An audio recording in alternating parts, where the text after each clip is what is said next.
welcome to our podcast. Today we're talking about 6 powerful things you can do to change the way your horse relates to you. So this is going to be a good one, and it's brought to you by our sponsors.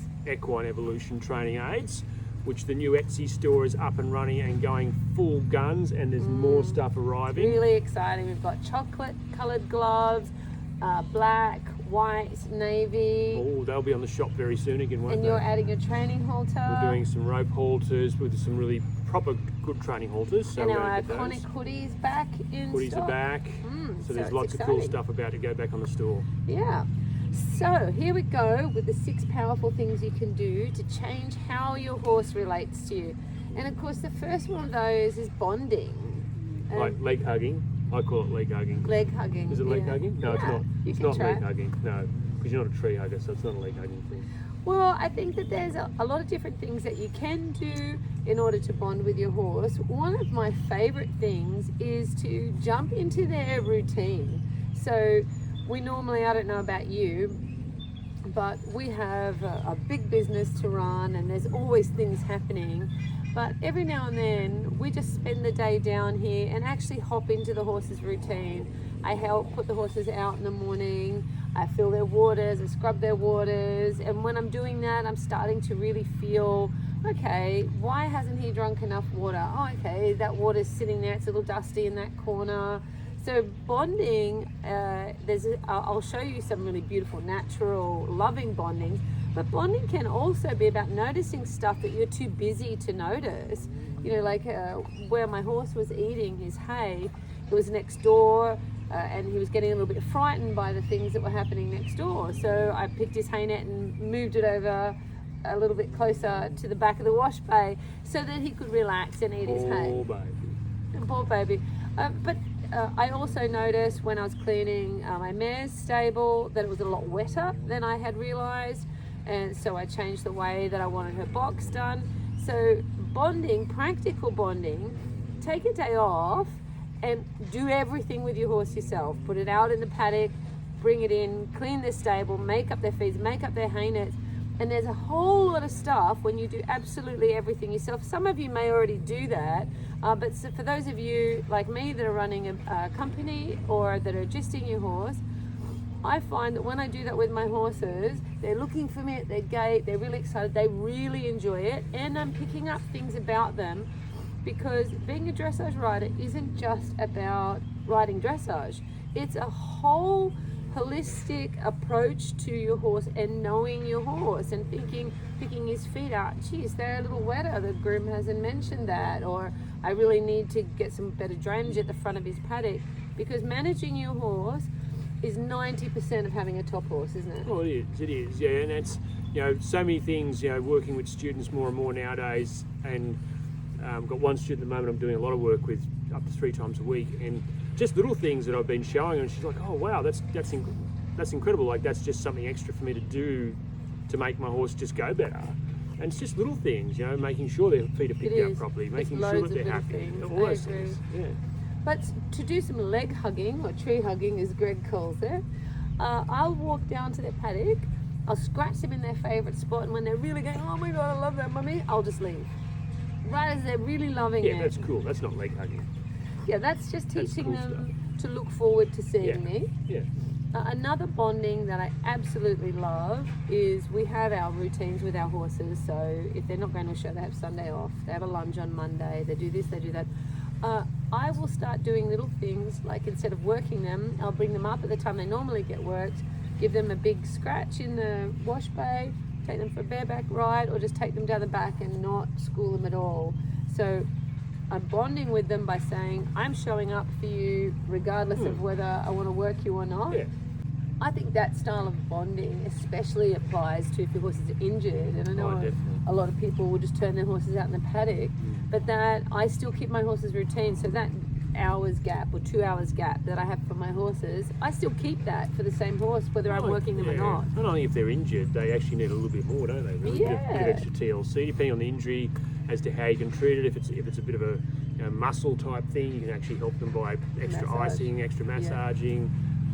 If it's a bone type thing, you've got to just rest them, but you can also give them extra grooming and stuff. So it's important. I think it's important if they're feeling off. Oh, for sure. I remember when Jack was young, and he was, unfortunately, he's Greg's horse when he's naughty, and he was a really cheeky youngster, and he got equine influenza, if any of you remember that. It was terrible. The vets didn't know how to treat it, and they were spiking huge temps and had green snot hanging out of their nose. Anyway, my Grand Prix horse at the time and Jackie Boy, who was 3, they got very ill and ended up needing a tie back.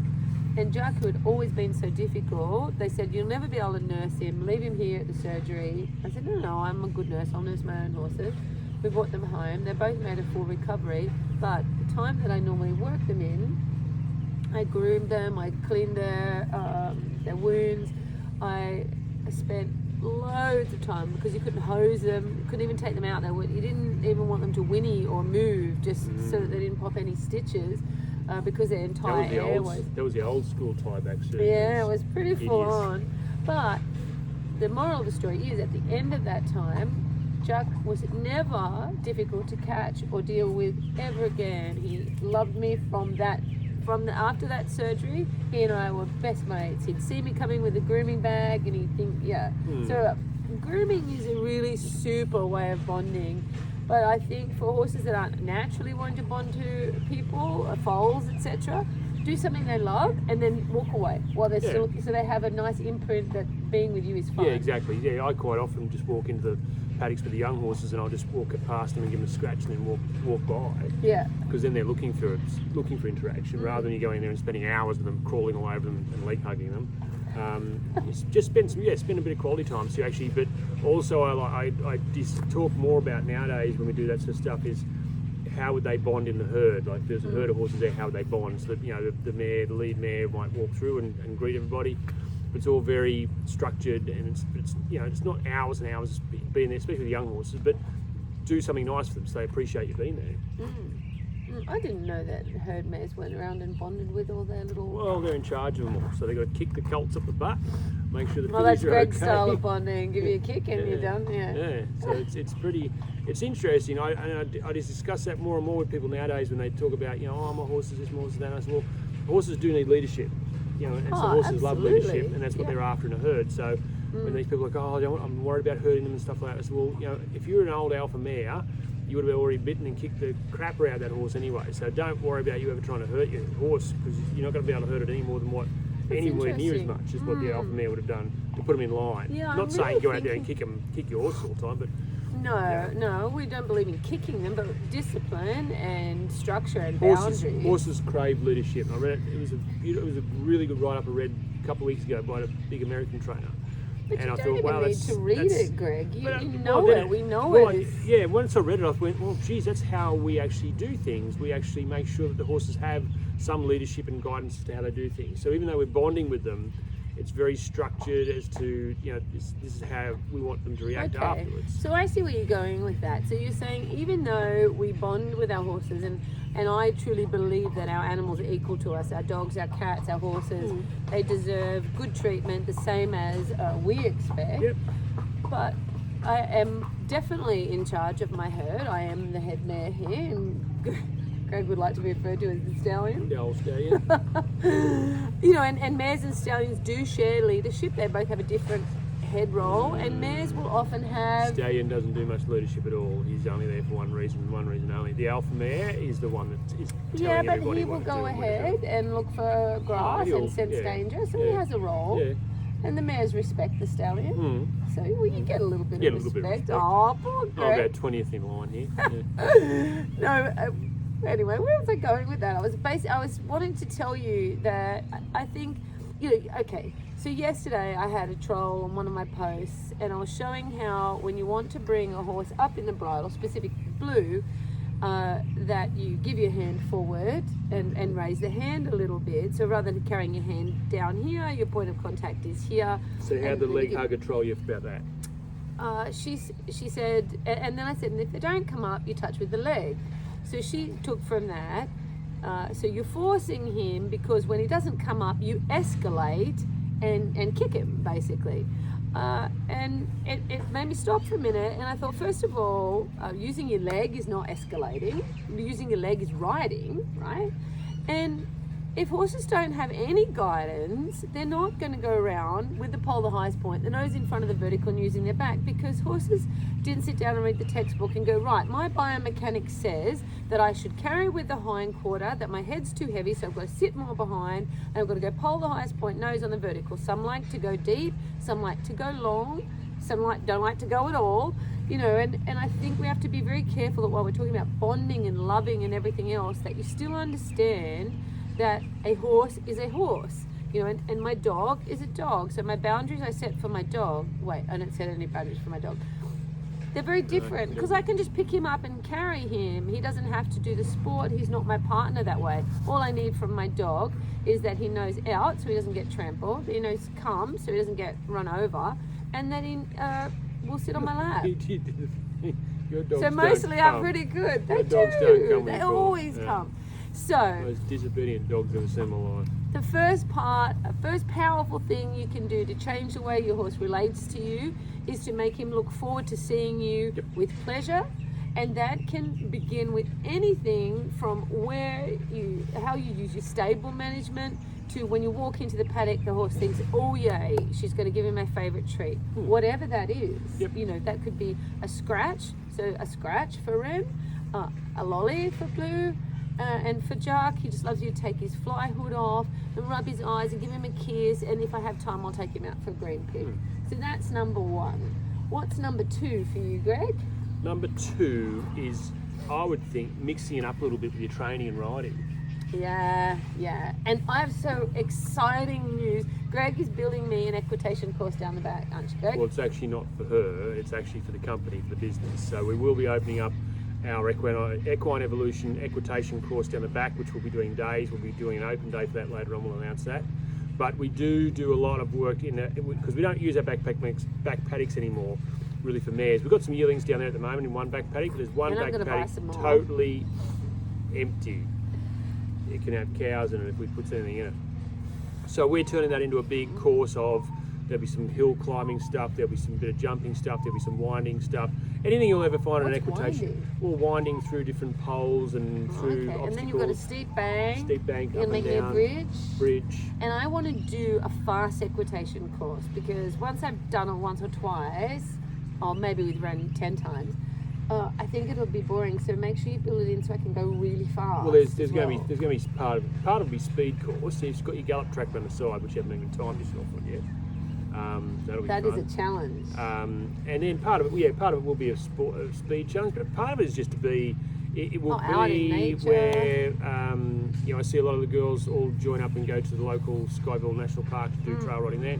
That'll be that sort of thing there. We'll actually incorporate with some groundwork, possibly in the morning tea, and then go down the back, do the equitation course and have some fun down there, and finish up by lunchtime. Enough about your courses, Greg. Yeah. What we're saying is there's also a dam down there that the horses can have a little paddle, which really does present some exciting time. Paddle in that dam. Why?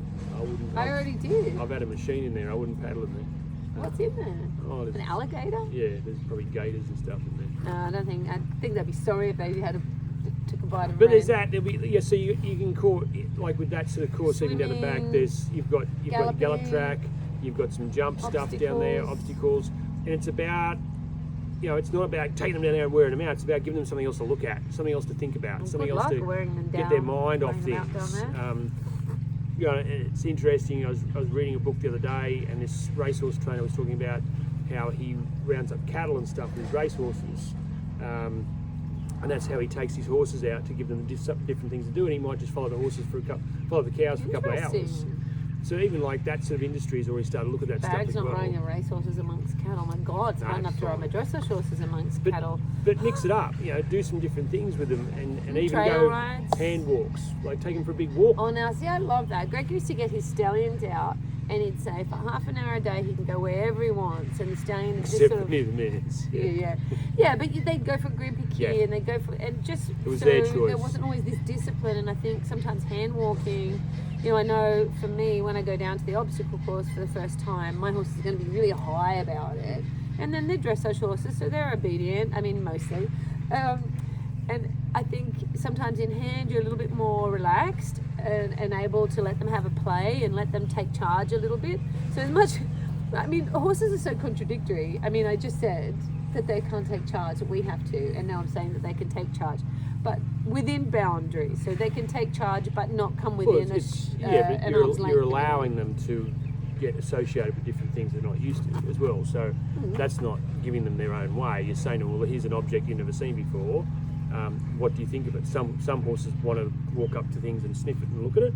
Other horses would prefer to be looking away from things and not sure and of. others would prefer to knock you over and run away, and that's where the boundaries come in. That's where your boundaries come in. And we would love to talk to you about those groundwork boundaries, Greg, about how you keep a horse an arm's length away and how you keep a horse from not running, past and then over the top of you. I know that I have benefited hugely in my career from horses that really give me the heebie-jeebies. I'll just quickly put them through Greg's groundworking course. It might take me 5 minutes or 10 minutes for 2 or 3 weeks, but all my horses know ground type. That's shortcut, isn't it? 2 or 3 weeks.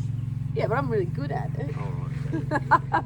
The first powerful thing is your bonding and being part of their life in the stable. But your second one, which is mixing it up, taking them trail riding, galloping, swimming, hand walking. And if you guys want, we can list those out for you in the comments of all the different things that we do with our horses.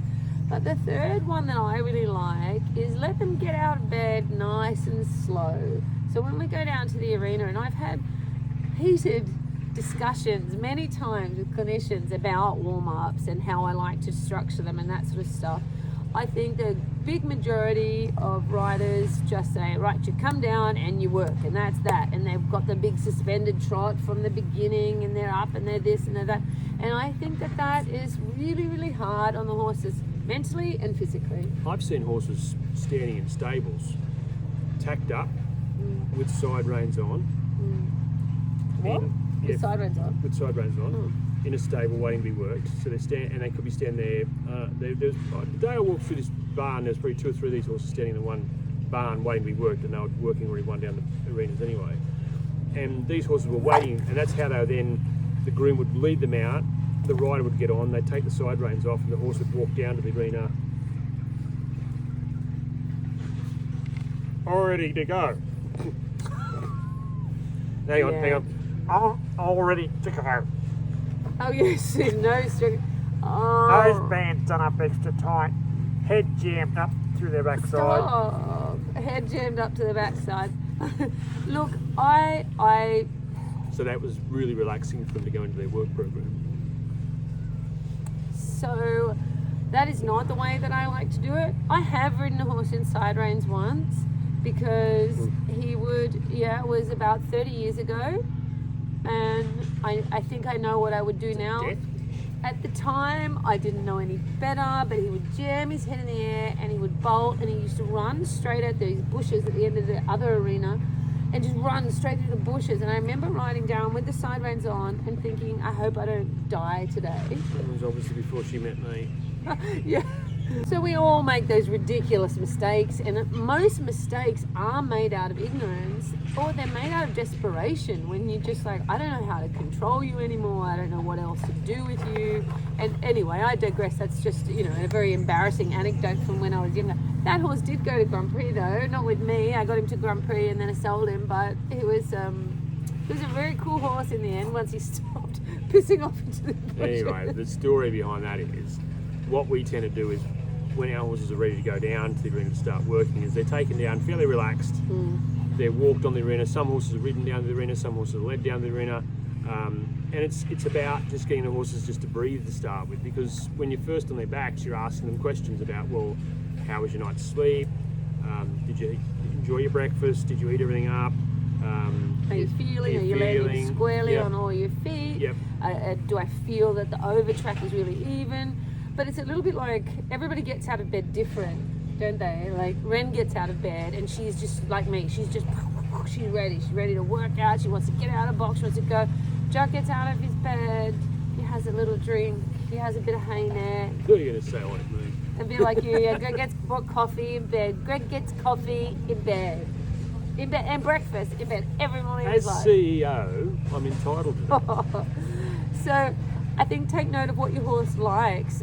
For Ren, I do insist, because she's not an older mare, but she's not a baby anymore, and I work her straight out of her box now.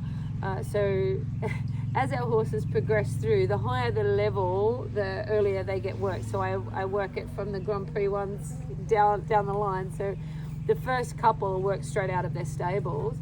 And I think that it liken it that everybody has a different morning routine that works. You know, Andy absolutely loves to lay in bed, have a little bit of a scroll through. She might listen to a meditation, she'll cuddle the dogs for a while, whereas I jump up and I'm cracking on straight away.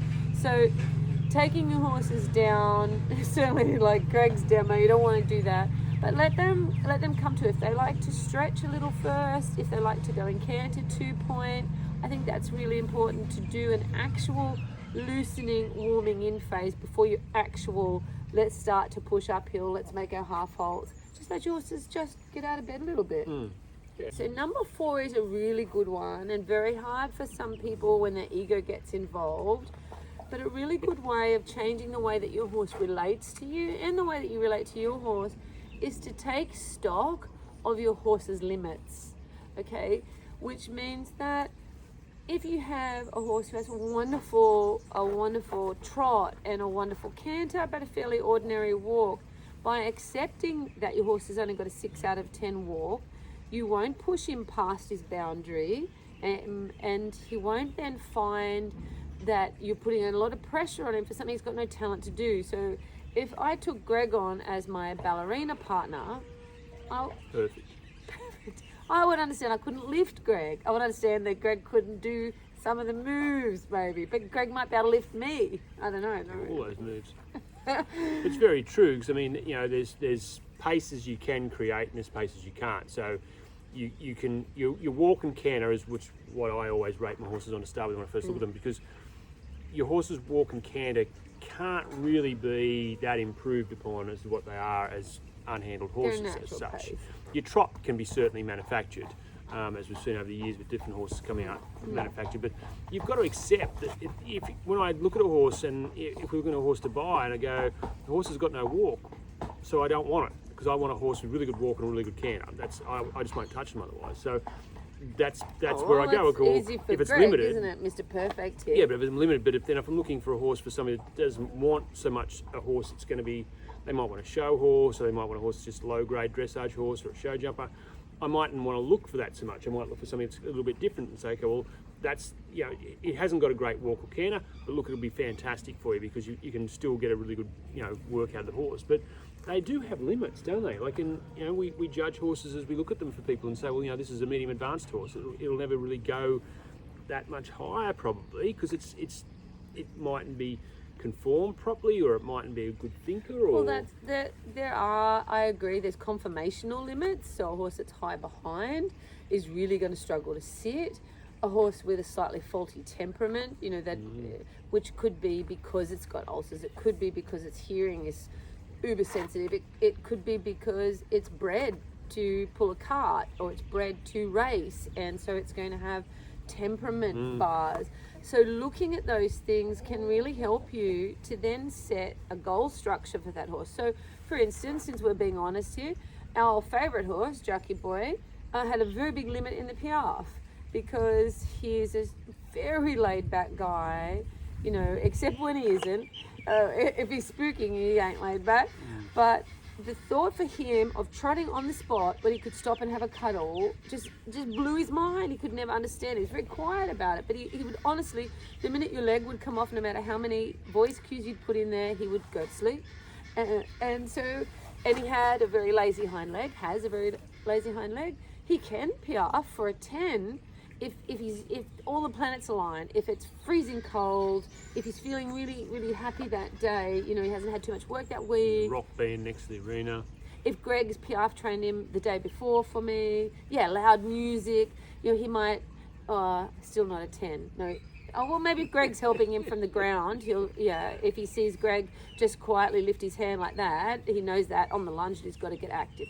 Anyway, the point is that when I Piaffe Jack, I say 6 is good enough, because I wasn't prepared to blow his brain or his body or his love for me by pushing him beyond that. The likelihood of getting beyond it was low anyway. And somebody said to me once, she couldn't believe that I accepted that. And I said, physically, he's a long horse, so he find it hard himself. Mentally, he's a laid-back sort of dude. And it just, his balance and those conformational things made it really, really hard for him. And well, as you said, like you could have pushed him and maybe got some scores, but then you would have lost probably a lot of your other work as well. Well, then I wouldn't have a lovely 22-year-old horse that is happily looking after my daughter, because I would have had to gallop him away and bring him back and gallop him away till he was completely wild. And you know, a horse has only got a finite amount of steps in their body, and if you're going to use them up for that kind of thing, it didn't interest me. I loved the horse, but what surprised the other rider was that I wasn't saying, oh, my horse is the best horse in the world and he's going to be the next Tortillas. I accept that. He's not. He was not going to be that. But he could bloody well half pass for always a nice 8. And, well, I shouldn't say always, but if I got it right, it was always an 8. He canter pirouettes for an 8. His extended canter. His 2s, he often got a 9 for.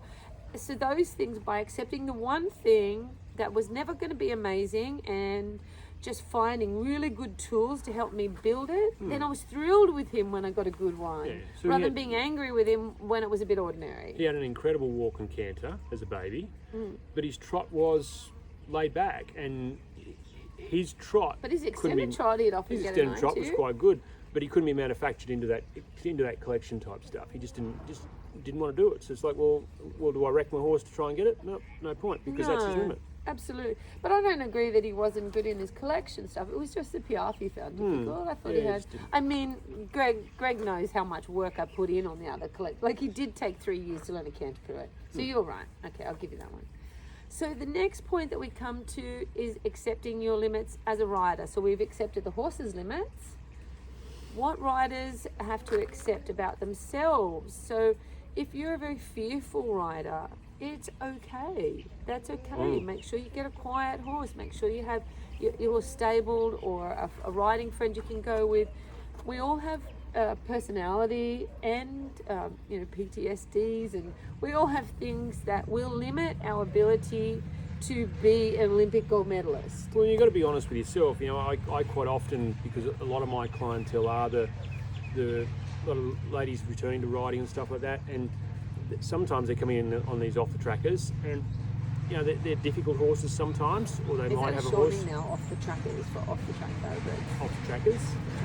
That might be a standard bred. I can never do the OTTB, whatever it is. OTTBs. But look, you know, one of the things I always say to them, look, you know, how brave are you as a rider? How confident are you? Are you a nervous rider? And I say to them, please be honest with me, because as a coach, I have to be able to help you with that. If you say, no, I'm the bravest rider in the world, and you're not, I work it out pretty quick anyway, don't worry.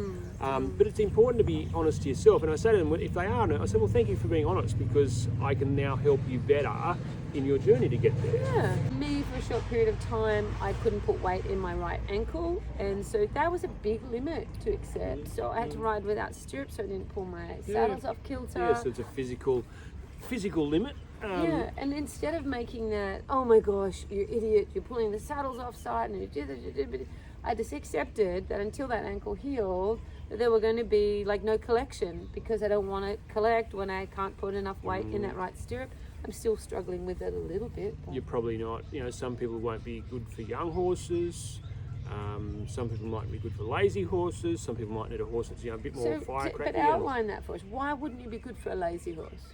Well, if you're a fairly laid-back sort of person that doesn't really want to get up there and kick along, or you're very unfit, you know, if you're very I unfit. agree. I spend more time with my horses than I spend with you. So I think that my personality, not so much limits, but our personality types, really make a difference to what horses we have. So Jack being laid back, I just love him. I find him so restful and beautiful. And other riders said to me, I don't know how you ride this horse. It's so lazy. But I actually think he's got a brilliant work ethic. He's just... Well, yeah, but you can energise him. Yeah, so, but the thought of moving his body, he's just like... Yeah, but if you're a lazy person to start with, or a very unfit person, the last thing you need is a lazy horse, because you're not going to be able to get it going. Well, as a professional, I've got to get everything going. So I go with the hot ones, the irrational ones, the rational ones, the plotters, and I just adjust my personality to it. But I think understanding your own personality is really important, in bonding with your horse a little bit better, because if you are electric and your horse is electric, that they're going to be things that you need to really address. For instance, you could really you could meditate and just drop your energy before you get onto those style of electric horses. Oh, yeah. So number 6, and the most powerful one of all, of changing the way your horse relates to you, is to change your energy, because you give drink out, red cordial, but you have a give Coke. yeah, I love that too. You give out an energy, so it is scientific. So your heart has a bioelectrical impulse that the horses can sense from up to 5-6 feet away. When you start getting into the more hippie side of it, like your good energy, bad energy, whatever, all I know is for certain that if I'm in a bad mood, my dogs know. If I'm in a good mood, my dogs will dance around me. If I'm in a sad mood, my dogs will come and hop on my lap and comfort me. Same with our horses. What I find with the horses, though, is that they don't respond well to feeling sad, to feeling angry. They're not like the dogs that come up and want to help you and absorb that bad energy and give you good energy. Horses actually have an extremely negative response to anything that isn't, to me, a calm or joyful energy. It's quite true. I mean, I was just thinking there, sitting there listening to your hippie thoughts then, and thinking back, over the years. Sitting there listening to your hippie thoughts. And I've dealt with some pretty tough, old, gnarly remedial breeding stands over the years. I used to do a fair bit of contract collecting with AI and stuff.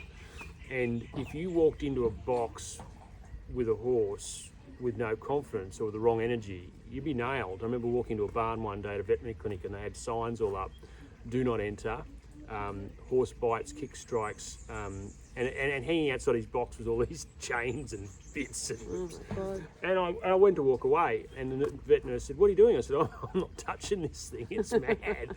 And she said, "No, you'll be fine with him." I said, "Oh, thanks very much. Nobody else will catch him, but I have to." And and after dealing with stands, all those years, it was very lucky that I've done that, because I walked to that horse's stable and just spent 30 seconds just having a yak to him about life to start with. I didn't beat the horse up.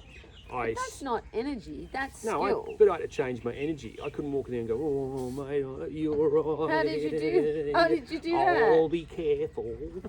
How did you do that? To go from thinking he was a man-eater to feeling confident? Oh, look, I just walked in there and went, "Look, mate, this is the story. You'll be okay. We can get along with this, and we're going to go out there and have a good time." Oh, okay, so Greg just went, "You'll be right, mate." Okay, Yeah, so yeah, we don't need you for this part of the podcast. You'll be fine. No, You'll be right, but mate. it is true. You've got to be able to change your energy. Like if I go in with a very nervous horse, a baby that is very nervous, just being weaned, for example, you've got to make sure you're very. Okay, again though, Greg, that's a skill set. No, it's changing your energy, dude. But we can Don't talk. drink coffee when It you go to does do change your stressful. energy for sure.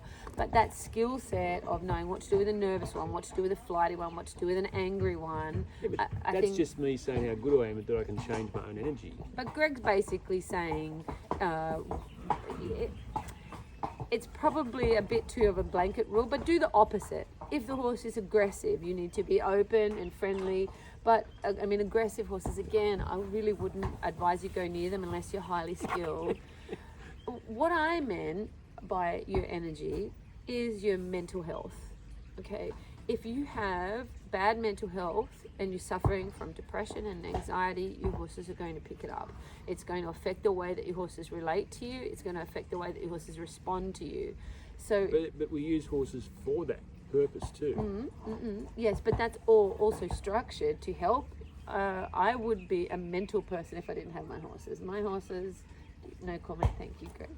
My horses, Think about that for a minute.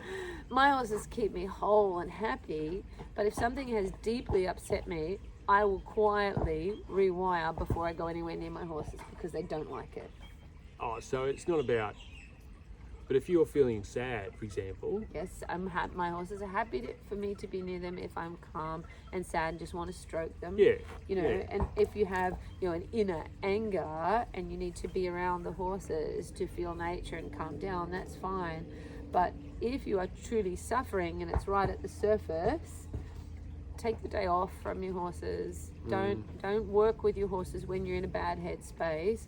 And especially anger. Anger's a really bad thing to go near horses with. well, and unfortunately, horses incite anger in so many people because, you've put all this money into them and you want to win and you're worried about what those people are going to say and you need this and you need that and and my horse has limits and I refuse to accept them and I'm getting mad about it. Or if you're in a rush.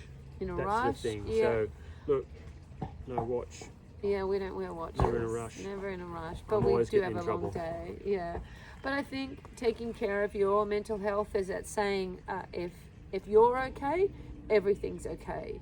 So I need to be okay every day because my job, I can't say, well, I'm not going to ride today because, that client's really pissed me off. Like I need to do my job. So I have methods of recentering fairly quickly. It's not always possible. They're definitely because it's... Scotch. No, it's not always possible because when Greg pisses me off, it's really hard to rewire. Oh, I rewire very easily with Scotch. Do you? Do you? So... But you shouldn't be drinking near horses anyway. But I No, don't. that's a sackable offence, Yeah. Gregory. I do think, though, there's times, even for me, like I'm dealing with my girlfriend being very, very ill, and it's tragic, and I'm grieving for her very deeply. And when that overwhelms me, I only walk down the back. I'm skilled enough that I'm able not to upset my horses, but I can't think clearly enough to train. Just there's a sadness and a heaviness. But I think understanding that, but then I think it's still a good thing to go and spend time with your horses too, because it's always. Yeah, they make you breathe. Yeah. They make you feel human again, make you feel whole. Yes, and again, a contradiction. Don't go near your horses when you're upset, but you need to go near your horses so you're not upset anymore. But, horses are that contradiction. But I guess what we're saying... Well, don't go and try and train them. Just go and be with them. Yeah, just quietly be with them, feed them, groom them, give them a green pick. But do take care of your mental health. And we're just about to put a course out on fear and anxiety, and not necessarily just fear of, in fact, hardly at all. Oh, there's our dog saying hello. Fear of your safety. It's more the fear of, this half pass isn't trotting big enough, and what are those people going to say about me, and that anxiety that we all have from all the peripheral stuff. We're dealing with that in depth, and I think that people having those skills will really help to have a good overall mental health, so that your horses see you and respond and think, oh, I like, when you spend time with people that make you feel good and you're drawn to go and spend... Okay, Greg doesn't know that because he's a cranky old bastard. But there's some people that you walk away from feeling more and happy and full of joy. And there's others that you walk away thinking, I could take it or leave it. You want your horse to walk away from spending time with you thinking, I really dig that person. They make me feel safe. They make me feel routine orientated. They make me feel, warm and fuzzy and fed. And that can be different for every horse. For Blue, if you walk away from him without giving him a lolly, he's not going to feel that. Feels rejected. But... we are going to wind up now because that's the 6 things that we do, just on autopilot so that our horses respond to us with love. And I hope that helps you too. Yeah, we just do it, don't we? That's weird, isn't it? I guess this is interesting because you say to me, we've got to sit down and talk to people about this stuff. It's like, we talk every day. What do you want to talk? They all know that shit. Yeah, and I used to say the same thing, but the more you teach and the more people say, and I have a beautiful student at the moment, and she'll often say to me, thank you for sharing that. She'll actually just stop and say, thank you for sharing that. I didn't know that, and I appreciate you telling me that. And it can be something as simple as saying, look, I'd really like you to give him a lunge in the lunging system before you get on it, because I feel like his skin is really tight. He's got a lot of trauma from a training regime that he didn't cope with. And she'll just stop and say, thank you for taking the time to tell me that. And I think, because I think as a professional, you often feel like don't give information unless you asked for it, because people are often very, very defensive about what they do. You don't feel that. Greg doesn't feel that. I do, though. I tend to tell people what they need to hear. Yeah, but I told a mother on the weekend that she doesn't like a child, obviously, because she put her on this pony. Killer. You obviously don't like your child. She's got an hair in a spare. Yeah. No, she didn't. It was one child. Oh, gee. Well, that's another topic. We're going to talk about returning to training after injury. That's going to be a big one. Horses or human? Training? Human. After injury to the human or the horse? Oh, injury to the human. So, and guys, please do visit our new Etsy shop. We are going to be having the most cool stock coming up. very, very I soon. looked at the list the other day of stuff that Shell's got ideas for to get on there, and you're going to be on there. It's going to be like going to Woolies. You're going to be in there for hours. Actually, not I don't know Woolies, about Coles. Woolies. Oh, Yeah, Coles, I even get a bit better. more quality than that, Greg. But no, but there's going to be a variety of things. So it won't be just stuff you're not just going to go there and to buy the Equine Evolution training stuff. There'll be things there that you'll think, oh, that'll be handy to have as Yeah, well. for us girls. I'm not going to let the cat out of the bag, but there's some really cool stuff on there. And don't I forget, better get busy and start making stuff. yeah, well, you're not going to make the hoodie. They wouldn't look very good if you made I'm gonna them. make them. You Feed get bags. staple gun those on. Feed bag hoodies, But the iconic hoodie, recycling. we do donate 10% of that to charity. So please do get one. Andy and I wear them. We wear them as pajamas. We wear them under our vests. They're really good quality, and hopefully you'll love them too. They're great. Yep. All right. Next time.